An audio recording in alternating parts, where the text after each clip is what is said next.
Welcome to another exciting episode of Be Different Podcast. I'm your host, Nekesa Cheng, and this is sort of a special edition episode. I have with me my friend, my guest, my colleague, and I will let her introduce herself first before I give you any more information. Welcome. Okay. Hello all. I'm happy to be here. My name is Njeri Muhoro. I work at the University of Nairobi. I am a citizen right now because I'm over 50.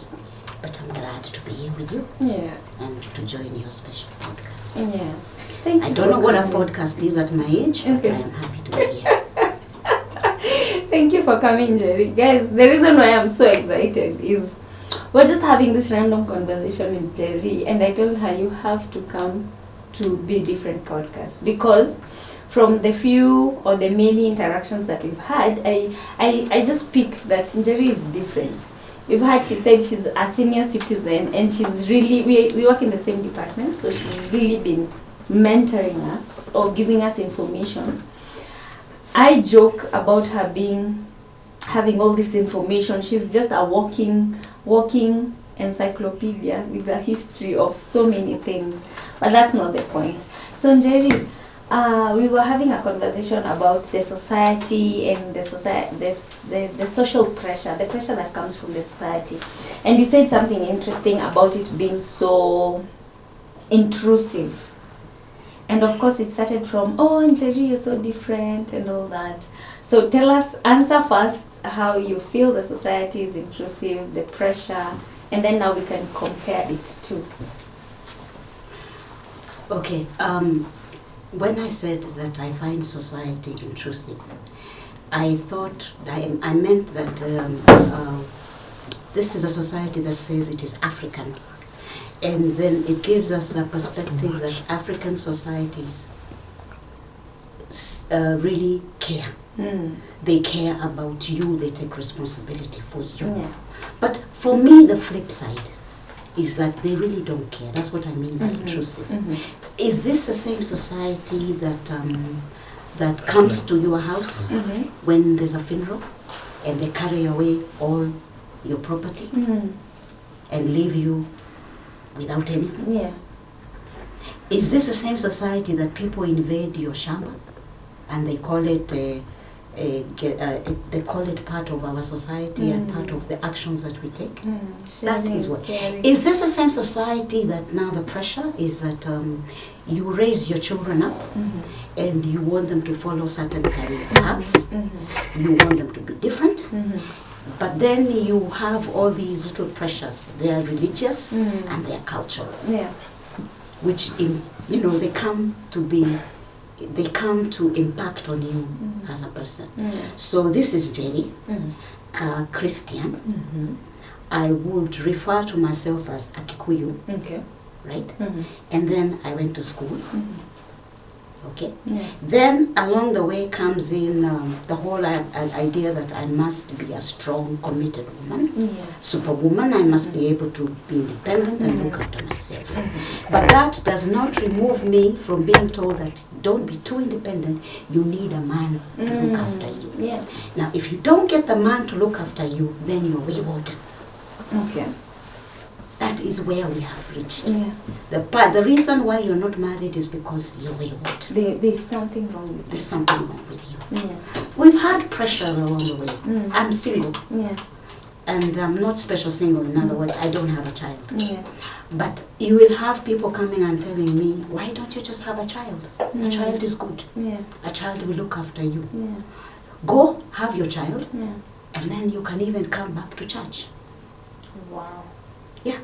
So these are people from church. These are even people who you imagine will never entertain that thought. And I still remember, when I was young, we had this house help.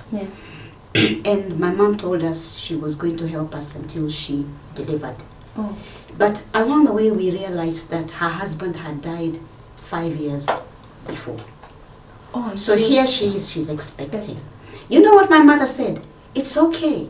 The child that is born, she'll name for her husband, so it's okay. This is my mother. A woman steeped in Presbyterianism, you know, she wears this vitamba, written Women's Guild, burning, not yet consumed. And she's here advocating. When I asked her, she said, but I was a Kikuyu first before I became a Christian. Okay. So you see, many of us have that dichotomy. Yeah. Okay, coming from first, those days that, now that you said you're a senior citizen, for me, I'm intrigued about your, olden days. You guys came into, corporate working. How was it, women at the workplace? Because I feel like you guys didn't go through that phase of unemployment, and therefore, in my thoughts, it means you didn't have that choice of get married fast. For us, we've turned that into a milestone. So after I finish school, I get married. Somewhere along the way, as I'm looking for work, there's marriage here on the side also as like a milestone that I need to reach. Then now I try to balance, my work and my and this other one, and the pressure was there even when I was an undergraduate. Yeah. By the time we were graduating, there were all these jokes that girls would make. I am better than you because I'm graduating with a degree, a husband and a child. Wow. Wait a minute, what? And this is in the halls. Okay. I am graduating better than you because I'm graduating, I have a degree, I have a husband, and I have a child. Right? So I am much better than you who is solo. Now, you join the world, and we were not, it's not that we were not under pressure. What we did was we were different. Every holiday that you took, you took something. You approached a lecturer, you asked him, can I do some literature review for you? Can I get, do you have a project which I can work in? And then whether there was money or not, if he could give you or her a letter to indicate you worked on the project, you took that as part of your CV. Yeah. So we were always running around. There were even those opportunities. The Women's Decade, for instance, found us on university. We ran and applied for jobs to be rapporteurs for the sessions. Right? All Africa Games came in. We ran to KBC. In fact, we were called from the old library. Come, you guys, the auditions for All Africa Games. Come, which sport are you interested in? You can come and do voiceovers and all sorts of things. That's what we did. So we found ourselves at KBC. Right? So by the time we are leaving university, you have a CV that actually can say that you have skills in communication. Skills maybe in reading, in report writing. That's what we were doing. Then after that, I was posted. Then you see, you went for public service interviews. And the trick with public service interviews was not to say you want any job. You must be specific. So along the way, we had also started training ourselves. People will tell you, when you go for an interview, do this, do this, do this. So we always had that. That's true. When I went to Kwale, for instance, to work, back again to what you call sexism, Kwale was a very difficult place for me to work. You're away from home. You have nowhere to stay. You have all these men coming to knock on your door in the lodgings, asking you to go and join them for a drink. And I remember once my boss telling me that I had let him down because he had already been bought a lot of beer, because he had told all those men that if you buy me the beer, you can have her. What? Yeah, I'm 24 years old, I'm being sold. And I'm away from home. And then they know that you don't have money because you've been, you're working this place, you don't have really money. So when your salary is late, you're at the mercy of some of these people. If you're going to be paid in the district headquarters, you may have to part with sex. And it was there. Yeah, it was not, it was veiled. Like, I remember this man telling me, ufanye mpango unipatie bidhaa. Alafu nita-release voucher yako. And it's your payment? It's my salary for the first 30 days. Okay. So we had it. Then even in the districts, we had a lot of that. where people come and you're seated at a departmental development meeting, and I remember one man coming and saying that he's very surprised. This was a meeting for heads of department. Why are people sending their secretaries? With all this going on, where's your mind? Where are you at in terms of, okay, there's your upbringing, been brought up Presbyterian, you've gone through all this, education, now you're at the workplace and all these things are going on. Where's your mind at? Where are you in terms of your beliefs? Where are you in terms of, do you really want to settle? Were you dating, or are you just seeing all this as pressures? They're just pressures. Even the dating was a problem. Because we used to be told, like, I remember when I got my first job, I was a government information officer. And my father told me that once you get that job, suppress that government information officer, because it suggests that you are a brilliant mind, because you'll not get a husband. Suppress some of it. What? And he told me the same thing for when I came and did a postgraduate diploma. That if you tell a man that you have a degree and a diploma, he's not likely to marry you. This is my father, a government officer, right? Yeah. My father was an educated man. Okay. So was my mother. But this is someone telling you, suppress that if you want a husband. Once you are married, you can get it out. Now talk about your qualifications. So you just couldn't be comfortable in... You cannot be comfortable in showing who you are. So you're supposed to sacrifice your intellect and everything that you are so that you can get married, right? So that once now you have the man. See, I hear you young people saying ni kuchora. That was the idea. You plant. You want to get married, so suppress this, then get married. Then once you're married, now everything will work. That is the environment. It's like you're incomplete without this component. You are going to be incomplete without that component. And it's always been in there. Like I remember, if you wanted to be a district officer, you had to get married, because you cannot work in the rural area if you're a young man without a wife. They will not listen to you. Okay. So is this coming from an African point of view, Njeri? Or the way you're saying it's just our society and we're being... I mean, you're thinking, that's what got me thinking. You're here saying it is an African society thing.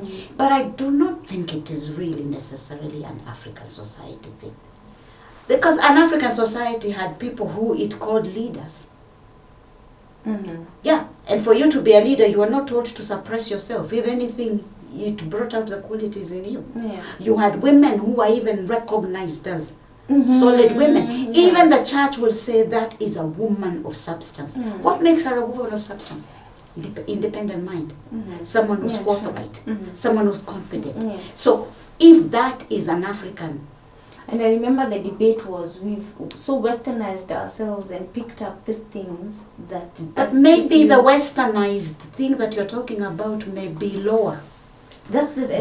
That's the thing. No one is ranking it higher. But maybe it is not as high. We've really diluted ourselves and got lost in the thing. I remember you saying one thing.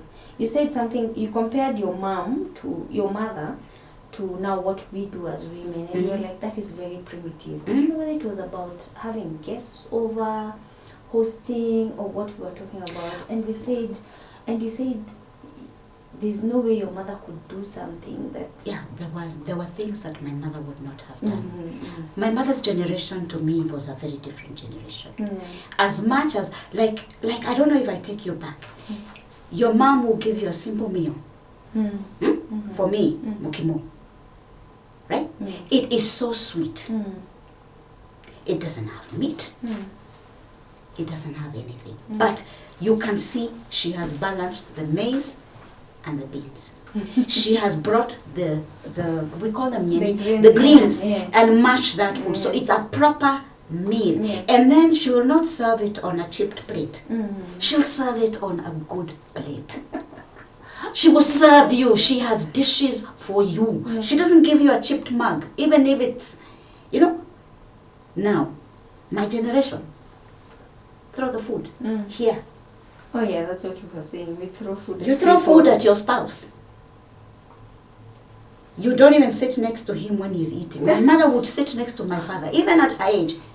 Just come and put food for him and sit down, and the man would eat. See, we are free.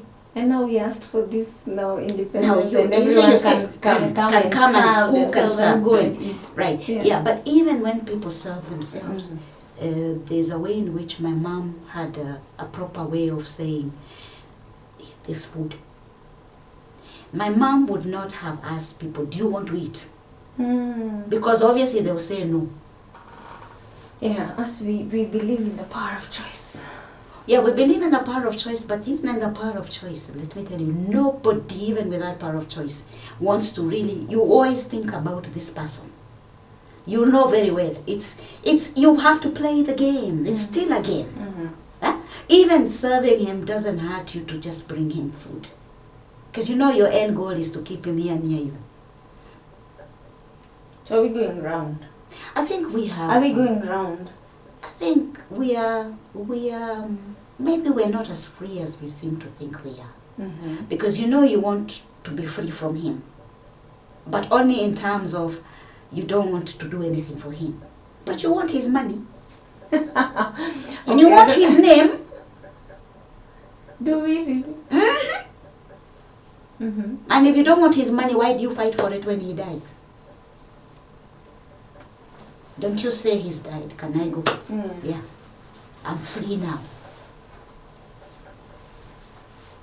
Again, you know, even you guys, even those of us who are educated, you imagine, look at the titles of all of us who are educated. Professor, Mrs. We have to. Why? You want to say you're a professor, but you're also somebody's wife.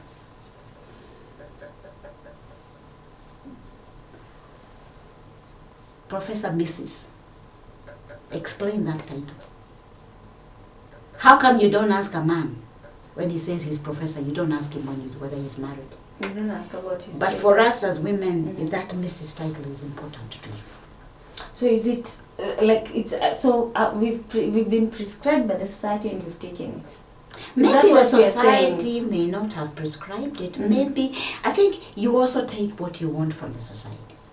But you see, Njeri, it's also how you've been brought up. Like if you listen to your father and suppress your degrees and your postgraduate, I'll be married. You think? Oh, you think that was a problem? I would be married. I'd be so somebody's it's like wife. actually believing that there's something wrong with you. But at least I would have gotten a husband, even if I didn't keep him.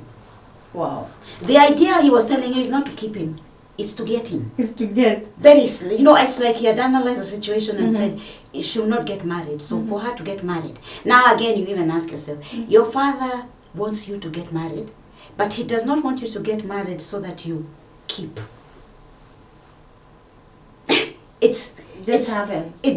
When you think about it, it's weird. No, it's that he wants people to say his daughter is married or his daughter got married. How you live in that marriage? But it's also because of the belief that marriage is forever. There's that assumption that when you get in, that's it. No, that is now Christian. Oh yeah. That is Christian. Yeah. That is not, that at least in my community, that is not there. In my community, that's the reason why when you got married, we did not do a wedding. Immediately you got married. We had something we called ratio, which is dowry. Yeah. You paid dowry, you got your wife, you went with her. Yeah. After years of living with her, if you have decided that is the one, then you had a wedding. Oh, it's what we call gurario. Yes. Because the society believed you could not say this is the one until you have lived with her. No, you see, these lessons we didn't have it. Is that why there's a distinct period of time? So that's why. And then that is the reason why when we did the gurario, the you know, they take goats and whatever to your in-laws. The people who came pushing them were your grandchildren. That tells you you've been with this woman for 30 years. I mean, for you to have grandchildren. So you're, like now we are sure. Now you're sure this is the one I want. That's when now you do the wedding. That's when you cut. Oh, I didn't know. So your thing of it's for life. It could have ended because you did not do that ceremony because you don't want to do it because she's not your. What? Think about it. Okay, I'm learning this today.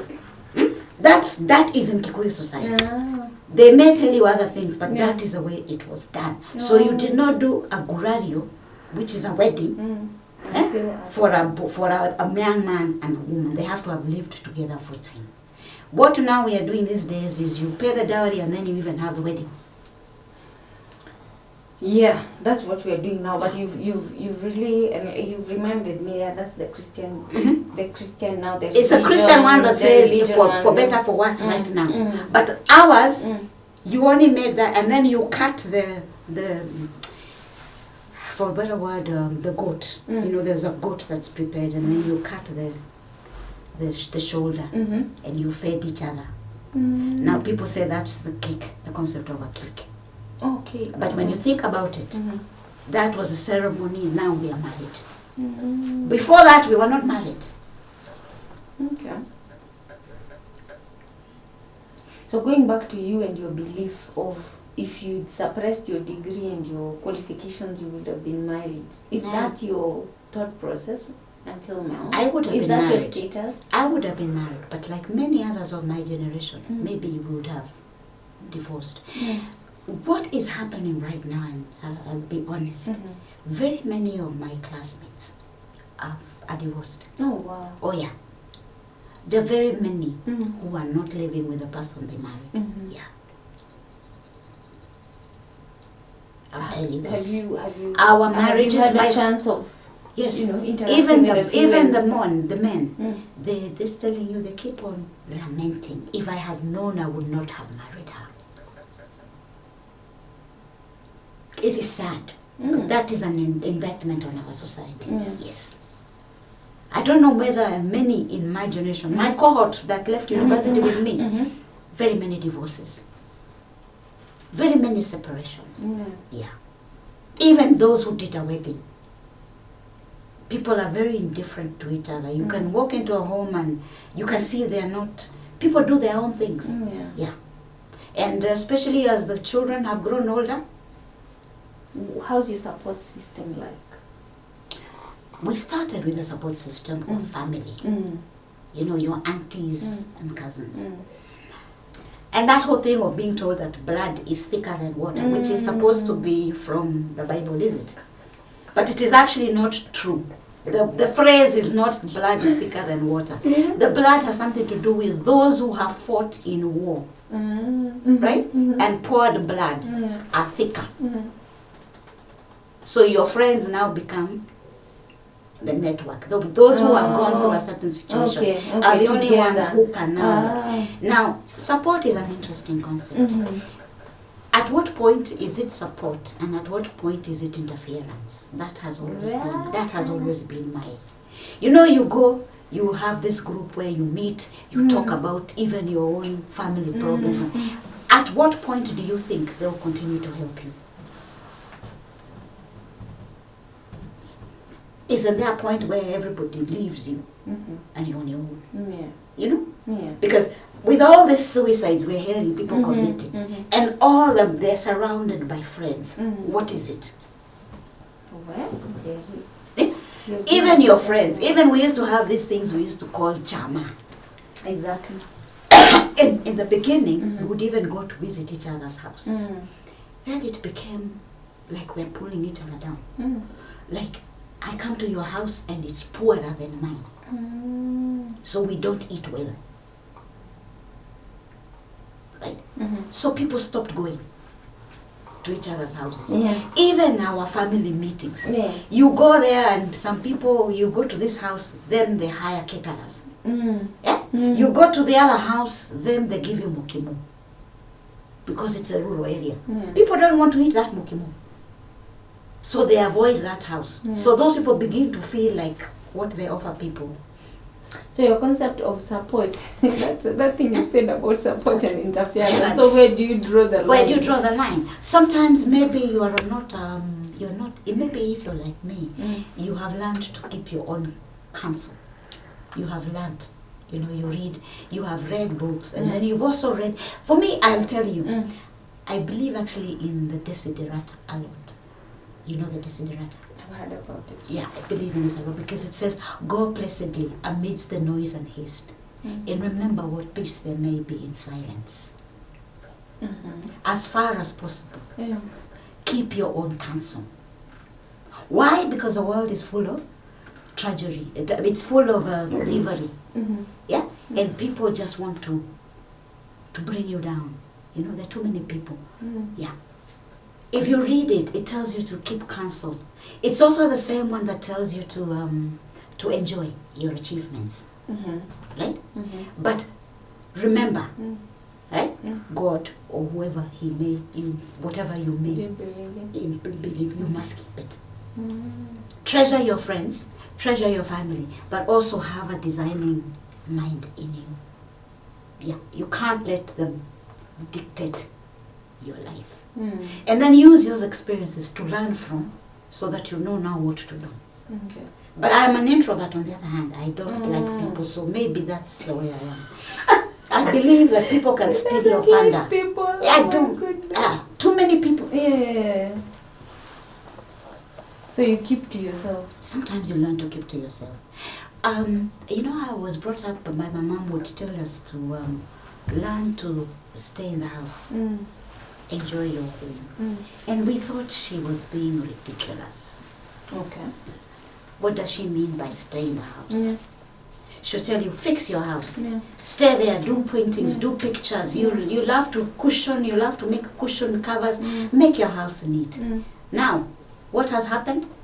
2020 comes and we're suddenly in our homes. And we have to stay in that house. And you have to stay in that house which you never, ever lived in. Like Which you never cared to put pictures on the wall. You don't even know your wife, you don't know your spouse, you don't know your children. You don't even know that your wife doesn't cook well. Suddenly you're forced to eat her meals. Yeah. So that was a learning. We had not known that you can actually sit in your house and be quiet. You're on the move. Yeah, you're the one, the counselor everywhere. You're known. You even call the MCA, and you're addicted to be out. You're asking yourself, what outing can we have? Outing. Now you're in your house. What do you do? So I remember my sister saying she just put a bag. She took a bag, she put a flask of tea and water, and she went and sat outside and told her family, now this is a picnic. Because they had never sat outside in their compound, I think for years. So you have this well-tended grass, but you have never sat outside. Wow. Where do you think we are in terms of how we have this whole group? You guys are living in this whole group of youngsters. One of the problems and one of the things I'm seeing is that we have not been able to give back to them. We've not been able to mentor people behind us. Sometimes I think it was because we did not, like I was not inducted. I hit the ground running. I told you about that first meeting where I was thrown off the bus. You hit the ground running. So you found your place and you stayed in it. So because you were not inducted, you may want to let other people just swim also the way you swam. There's that. Yes. And because you didn't see any organized program, you don't even know how you're going to organize a program for somebody else. So we do have a disconnect. In the next 2-3 years, there's a whole group of us that is going. But there's another group that has not experienced what we have experienced. So we may have needed, you know, like how you're told to be debriefed. We may have needed to have been debriefed. Because when you tell me that by the time you retire, your children should have finished university, very many people will be caught with a wazee hukumbuka who has not finished. You tell me that by then I should have bought a house.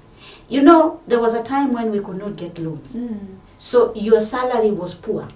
Could it have afforded you enough to buy a shamba and to have a house? You see, at At what point would your salary have been enough to cater for you to get what you did? We didn't have module 2, we didn't have those small pay slips. Yeah. So the salary was not enough. So what did you need to have so that you start preparing? For me, I watched with my parents. They knew you're going to retire at a certain age. So once they hit 40, they all started buying pickups. They all started looking towards mashambani. Now, if you're 40 and you're driving a pickup, isn't 40 the prime of your life? But now you hit 40, and now on Monday, you come in a bit late because you're coming in from mashambani. And on Friday, you are out. You're going back to mashambani. Something suffers. Something suffered. Either your mother retired early or your father retired early to go and prepare for you. So the quality of life may also have gone down because you may have had to take your children mashambani because you're going to mashambani. So there was an impact on your family. I mean, let's face it. Sure. So there's a lot of sacrifice that has to be done for you to retire. Now, don't you want to get to your end game, to get all your promotions before you retire? Or do you want to cut it off? Or sacrifice one for the What are you going to sacrifice? So you are not, the readiness is not there. And it can never be that ready. Again, you are also frightened because retirement means you have a reduced income. Retirement also means even those shambas you are buying may not make sense. Because what you want is cash. And nobody tells you that you will need cash. So along the way, we are going to simply start selling. Iyo shamba na nini has got to be translated to cash. We don't have that information. Now is when we are trying to look for people to tell you, what can I do in the money market? Because having a house is not enough. So I don't think you can be ready. Again, you don't want to spend time in the house because you've retired. Your mind is still very active. So people keep telling you, you must have had a hobby. I'm not sure what my hobby would have been. We used to laugh at all these men who had a hobby. I remember a friend of mine, my father's friend, had this hobby of, he was very steeped in Kikuyu tradition. So he was for hire. You hire him when you want to go and do negotiations. Oh, wow. And you pay his... That was his hobby. That was his hobby. But now it became a job. Every month he tested me, he was raking in even up to 100 or 150. Because you're going to give him fuel. And you're going to, you're going to give him money. And you're going to say, we don't have money, but here's fuel. So you're going to give him easily 10,000. That's on Saturday. On Sunday, there's somebody who invited him to talk to his son. He's going to pay him. So this maybe on Wednesday, he's going to talk to a women's group. They're going to prepare. So he started slowly. So you do initiation ceremonies have come. People want you to come and talk to their boys. So that was his hobby. Now it became a job. Wow. But you can see it's very different from what his training was. For sure. Wow. I don't know if I am ready to go and start editing because editing takes a lot out of me. That's what you like doing? That's what I do. I'm not sure I'll be editing. Right? But again, I'm sure that I have a lot more going for me in terms of just staying in Nairobi and helping people manage projects. The communication part, the writing, the actual grant writing, I think it's something that I can do. So that is something I will have to do. That's a transition I'm going to do. So in this period, then to be honest, I go back again to COVID. COVID made me rethink my experiences and my capacities. Sure. I like that very. Do you have a parting shot? We've said a lot of things. I know we started from the social concept and then we went back to now your work life and mentoring and transitioning. Do you have a parting shot? Of course, you must have a parting shot. Major one. Major one. Fear God. Wow. Fear God. Yes. Fear God. And then at the end of the day, and this was from my old industries, if at the end of the day, you must ask yourself whether you have achieved what you set out to achieve every day. Have that. Did you set out to achieve what you, because maybe you've been given a facility. You've been, like me, you've been given an opportunity, you've been given friends, you've been given people who care about you. At the end of the day, what have you done? You heard it, guys. Thank you so much, Njeri, for coming. I like that. You had that. You won't go to your coffin with all that goodness. I really like that. Thank you so much for coming. Thank you for sharing. Let's keep talking on the socials and have a good one.